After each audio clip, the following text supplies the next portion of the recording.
I never thought I'd be the guy posting something like this, but here I am. My name's Mike, and I've been married to Lisa for about 5 years now. We seemed solid, had a pretty normal life, good jobs, a nice house, shared hobbies. I thought we were happy, at least on the surface. We had our arguments, sure, but nothing out of the ordinary, or so I thought. Lately, though, there were little things that started bothering me.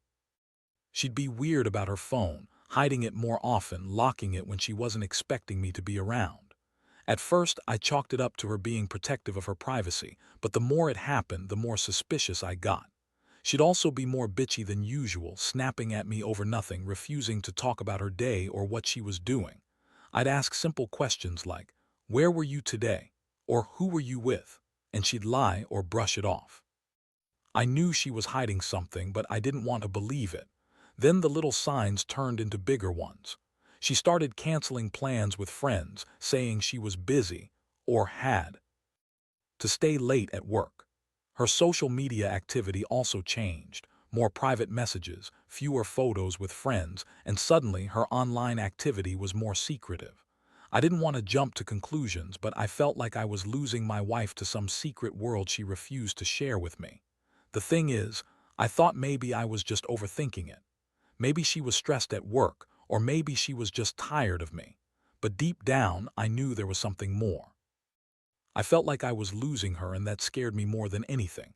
It's like I was watching her slip away and I couldn't do anything about it. Then one day I got a text. It wasn't from her. It was from someone named Jason, and it was on her phone. The message was simple, but it hit me like a ton of bricks. "Can't wait to see you at the convention. It's going to be hot. We've got so much to catch up on." I stared at that message for a long time, my stomach turning. Jason. That's the guy she's been talking to. That's the guy she's been meeting up with. My heart started pounding and I felt like I'd been punched in the gut. I needed to know more. I looked through her phone, and that's when I saw all of it, the texts, the photos, the plans. They had been talking for months, hiding their communication, hiding their meetings. She'd lied to my face, told me she was working late or out with her sister. But she was meeting Jason, going to conventions together, probably screwing around during those trips. I couldn't believe it. I was numb, honestly. I never thought Lisa would cheat on me, especially not with someone I knew, someone from my own gaming squad. That's the worst part. Jason's one of my best friends. We've played together for years. I remember him joking about how he'd love to take her out for a drink sometime. I never thought she'd actually do it. But she did. She did, with my best friend. I felt betrayed on so many levels. I didn't know what to do with myself after I found out. I sat there staring at her phone, feeling like my entire world was collapsing. The anger was immediate, but so was this crushing feeling of betrayal and heartbreak. How could she lie to me for so long? How could she pretend everything was fine when she was out there sneaking around, messing around with Jason? The thought of them together, of her lying in bed next to me while she was somewhere else with him, it made me sick. I knew I had to confront her, but I didn't want to do it right away. I needed to get my mind straight first. I spent a couple of days in a fog of confusion and rage. Part of me wanted to storm into her office, grab her by the shoulders and scream at her, but I knew that wouldn't help. I needed a plan. I had to keep my cool, at least until I was ready. Finally, I decided I couldn't keep quiet anymore. I scheduled a time to talk to her when I knew she'd be home. That evening, she was wearing that same smirk she always had when she knew she was hiding something. She sat down on the couch, acting like everything was normal, but I could see the flicker of guilt behind her eyes. I took a deep breath and started with the basics, asking her where she'd been, who she'd been with, why she'd been so secretive lately. She kept lying, denying everything, twisting the truth like she always did. Then I pulled out the proof, the screenshots, the messages, the photos. Her face froze, her eyes darted away. She started sputtering excuses. "It's just a game," she said. "There's nothing going on, or you're overreacting." But I wasn't buying it. I told her I knew about Jason, about their meetings, their plans to meet at conventions. That's when she finally snapped. "Stop being such a paranoid asshole," she spat. "You don't know what you're talking about. It's just some bullshit you're making up because you're insecure. Jason's just a friend, always has been." Her voice was sharp, but I could see her trembling. She couldn't even look me in the eyes when she said that. I felt a mixture of rage and sadness rush over me. She lied so easily, so convincingly, like she enjoyed it. I told her I didn't believe a word of her lies. I told her I was done being played for a fool. That's when she got really bitchy. She started screaming, saying I was crazy, accusatory, and that I was ruining everything over some stupid messages.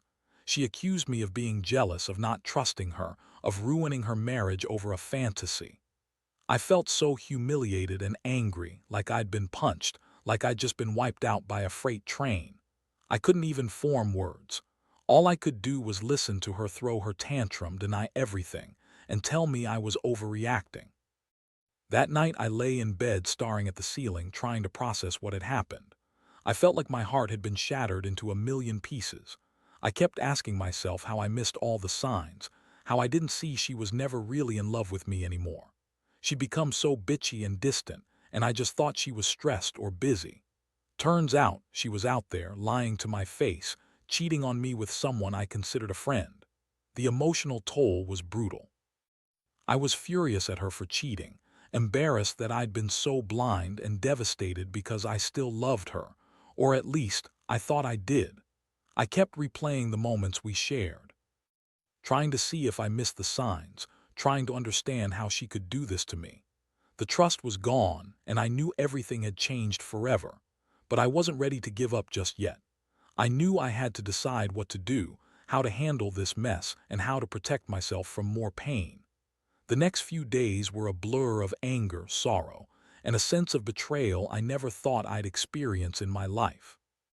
I kept replaying everything, the signs I missed, the times she snapped at me for no reason, the way she avoided my questions, her secret phone habits.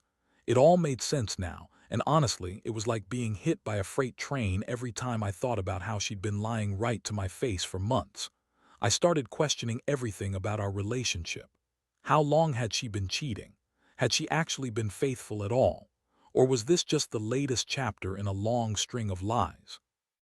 It was a crushing realization that I'd been nothing more than a placeholder for her, someone to keep her comfortable while she was out there, intentionally or not, messing around. Part of me wanted to confront her again, to yell at her, to demand answers, but I knew it wouldn't change anything. The damage was done. At some point, I realized I couldn't keep pretending everything was okay. I had to make a decision. I couldn't go on living in this limbo, struggling with the idea that my wife, the woman I loved, was sleeping with someone else. But I also knew I wasn't just going to walk away without a fight. I wanted to see just how far she'd go, how much she'd lie, and what her next move would be. I decided I'd set a trap, catch her in a lie, and then decide what was best for me. One afternoon, I started acting a little different. I left my phone around, texted her from a different number, and made some vague, accidental comments. I wanted to see if she'd slip up. Sure enough, her reaction was classic. She got defensive, started changing her story, and became even more bitchy, fighting over every little thing. When I pressed her about her plans, about Jason, she snapped at me, said I was paranoid, jealous, insecure. It was in that moment I realized I had to go all in. I couldn't keep pretending I didn't know what I knew, so I decided I'd follow her. I did some digging and found out she was planning to meet Jason at a convention in another state. I got hold of her flight info, her hotel, everything. I wasn't going to let her slip away without some accountability. I booked a flight myself, showing up at the hotel where she was supposedly staying. I didn't tell her I was coming, but I was determined to catch her red-handed. I waited outside her room, heart pounding in my chest, feeling like I was about to do something drastic. When she opened that door and saw me standing there, her face just froze. It was like watching a ghost. She tried to play it cool, deny everything, but I had the proof. The messages, the photos, the plan. Her reaction was priceless. She looked panicked, angry, and guilty all at once.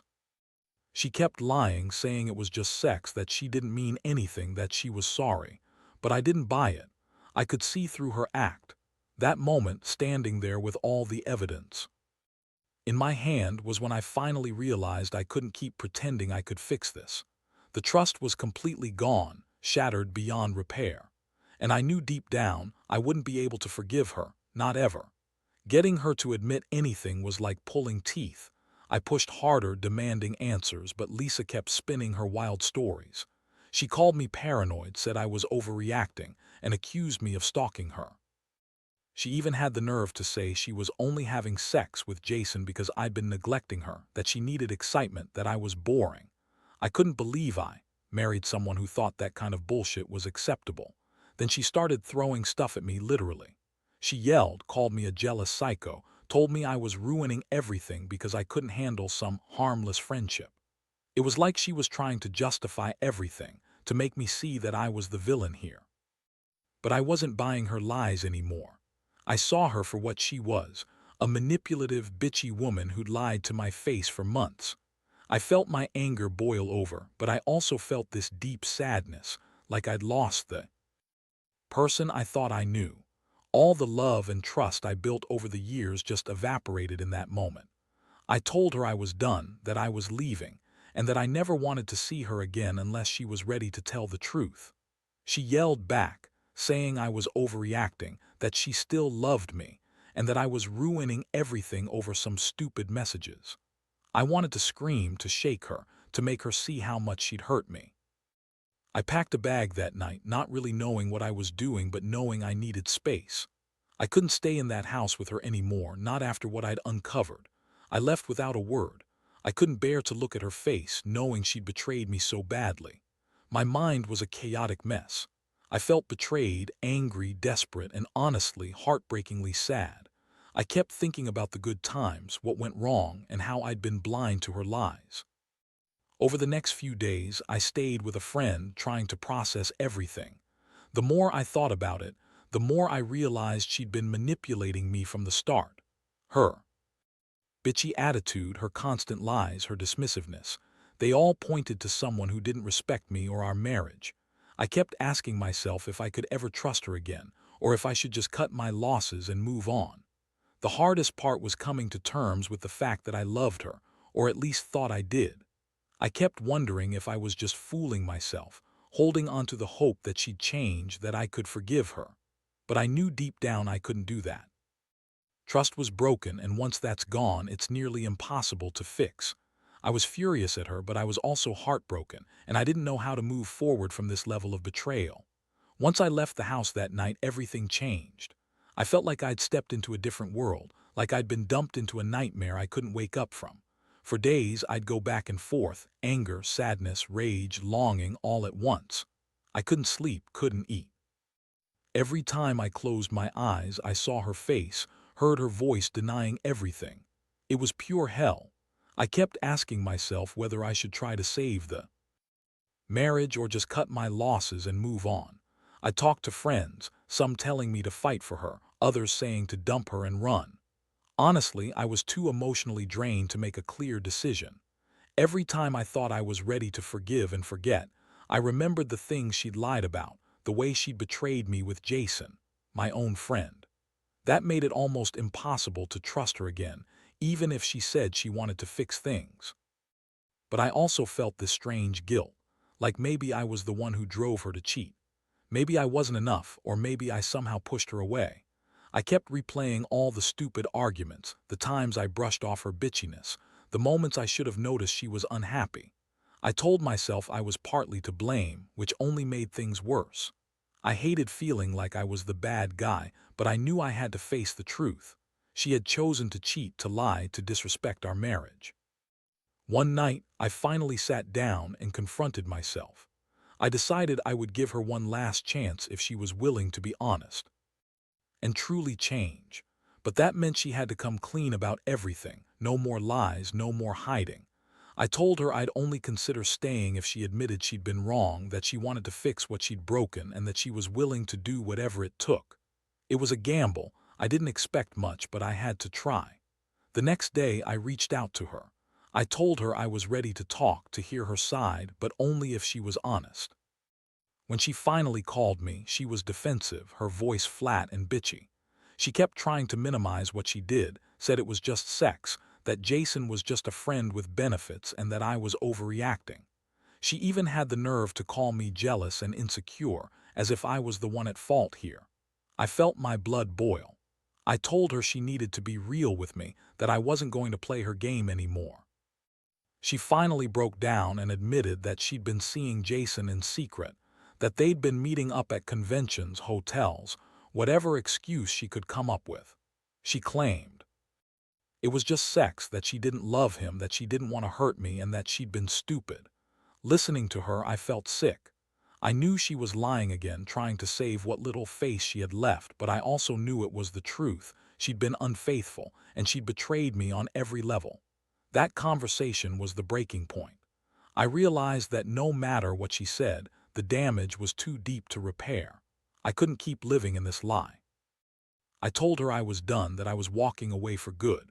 She begged me to stay, called me all sorts of names, said I was a jealous, insecure bastard, and tried to guilt me into staying, but I didn't fall for it. I told her she made her choice and I'd made mine. That was the moment I knew I was finally free from her hold. Since that day, everything has changed. I moved out of the house, started therapy, and tried to rebuild my sense of self. It's been rough, I won't lie. There are nights when I still wake up with a knot in my stomach, thinking about how I was blind for so long, about the trust I lost. But I also feel a strange sense of relief. I realized I deserve better than someone who lies and cheats behind my back. Looking back, I see how deeply she played me. Her bitchy attitude, her constant lies, her dismissiveness. That was her way of pushing me away, of masking her guilt. I learned that sometimes love isn't enough to hold a relationship together, especially when betrayal is involved. I also learned the importance of trusting my instincts and not ignoring the signs. No matter how much you love someone, if they cheat, lie, and treat you like an annoyance, it's not worth holding on. Now I'm focusing on myself, my career, my friends, my hobbies. I've realized that happiness comes from within, and I don't need someone who doesn't respect me. I've had a lot of anger and disappointment, but I also feel a sense of empowerment. I wish I could say I'm completely over it, but I'm not. Still, I know I'll get there. My biggest takeaway: never ignore the little signs. Trust your gut. And if someone betrays you this way, don't hesitate to walk away. Because at the end of the day, you're the only one responsible for your happiness, and nobody, no matter how much you love them, is worth losing yourself over. So, to anyone out there in a similar situation, be honest with yourself. Don't let fear or love keep you in a toxic cycle. Get out, heal, and remember, you deserve to be with someone who respects and values you. No matter how hard it is, cutting ties might be the best thing you ever do for yourself.